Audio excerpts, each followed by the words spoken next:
Police in Knoxville, Tennessee say the man charged with opening fire in a Unitarian church yesterday apparently targeted that congregation because of its progressive stands. They say Jim Adkisson, accused of killing 2 people and wounding 7 others yesterday, wrote a letter railing about liberals, homosexuals, and being unable to get a job.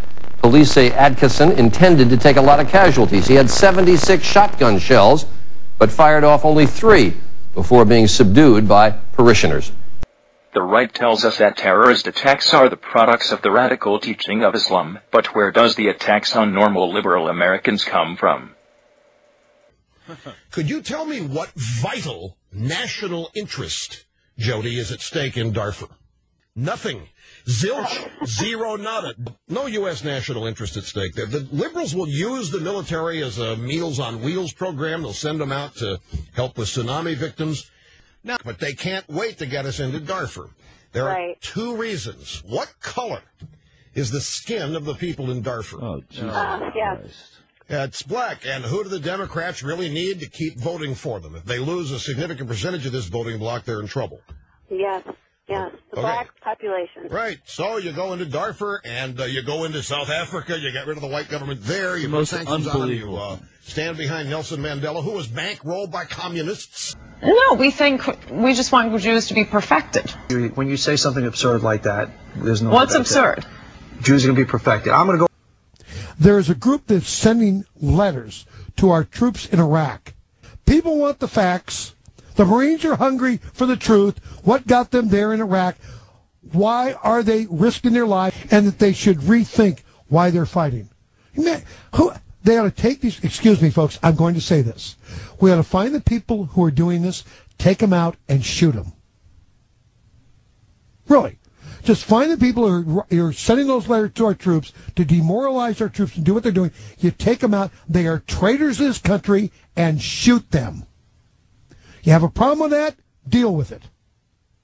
But anybody who would do that doesn't deserve to live. You shoot them. You call them traitors. That's what they are.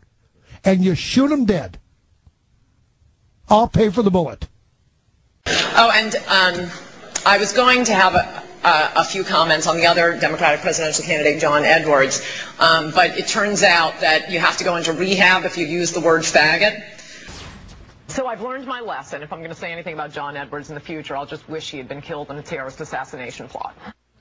You want to know what I was doing? Shut up. I'm asking you to shut up about sex. What? Listen, cut his mic. No, that's shut up. No, you had your 35 minutes. Shut up. And it is our duty as loyal Americans to shut up and shut up publicly. We expect every American to support our military, and if they can't do that, to shut up. So you keep your mouth shut. You cannot be a burden to taxpayers. You are not entitled to welfare or food stamps or other government goodies. Have to relinquish individual rights to the property. And another thing, you don't have the right to protest. You're allowed no demonstrations, no foreign flag waving, no political organizing, no bad-mouthing our president or his policies. Shut your mouth or get out. And if you come, you're going to jail. Underneath it all, and 90% of them are on welfare. Speak it out at the supermarket. Tell them what you think of Islam. Tell them what you think of Muslims. Don't tell me I need re-education. They need deportation. You have a right to be in this country. Portland, KXL, Sean, you're on the Savage Nation. Michael, thank you for taking my call. I'm calling you today. I'm really angry. I'm having a hard time controlling myself. As I drive home and work today, I am getting angrier and angrier at these patchouli oil-wearing, Volvo-driving, fur-protesting, no-job, welfare recipient, amoral, anti-American, moronic liberals. I can't. Good. Get it out. I want that primal scream out of Portland. You must be ready to hang yourself there or kill somebody. I don't know how you take it. They're so full of themselves. All their bumper stickers, all their ugly faces, the little fingers they give you as they cut you off from the right lane. I know who you're talking about. The collaborationists. They would welcome the Muslims. They'd throw flowers in the streets if Osama came here. It's not as bad as Portland, but I read a bumper sticker on some clown's vehicle the other day. It read, "I'm already against the next war." Did you roll your window down and scream at him or her? Can't do that. I'm in a delivery van, and you know how that goes. Well, okay, describe the vehicle and the person in it, if you may, if you remember. So Actually, sir, I was just so enraged. I don't even give these people the time of day. No, I look at them. I actually sometimes get so enraged I roll my window down on a speeding car. I start cursing them out. Usually they drop back by about a mile. I can't take it. I yell at them. I scream, "Drop dead, you Nazi collaborator, you." That's all. You drop dead, you fascist. They get the message. Let me tell you something about these cowards with the bumper stickers. They get away with it because no one calls them on the carpet and says, "Drop dead. Don't insult me anymore. You collaborationist pig, you." They'll stop in a minute. They get frightened if you say something to them, and you have every right to because they're saying something to you on the back of their car. How come Republicans and conservatives don't put anything on their bumper stickers, on their bumpers? You know why? Because the liberals will trash the car. Because liberals are fascists.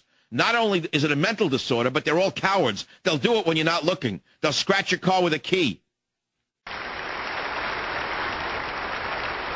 Ooh, some of you are turning whiter than you normally are.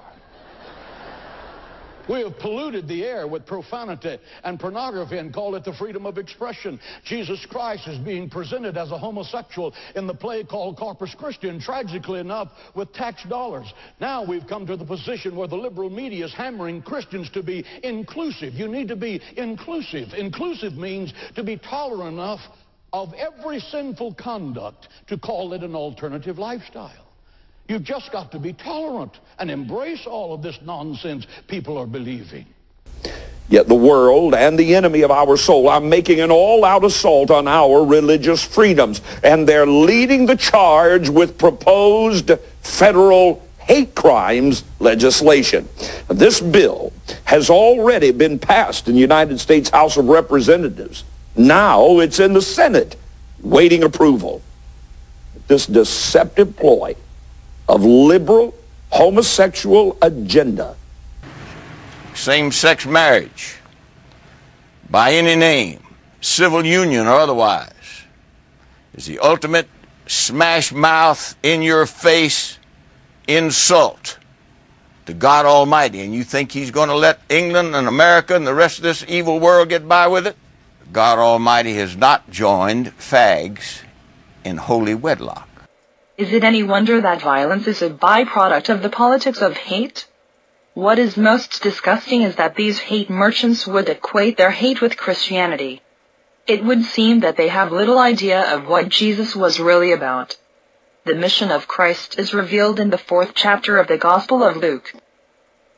And Jesus returned to Galilee in the power of the Spirit, and the news about him spread throughout all the surrounding district.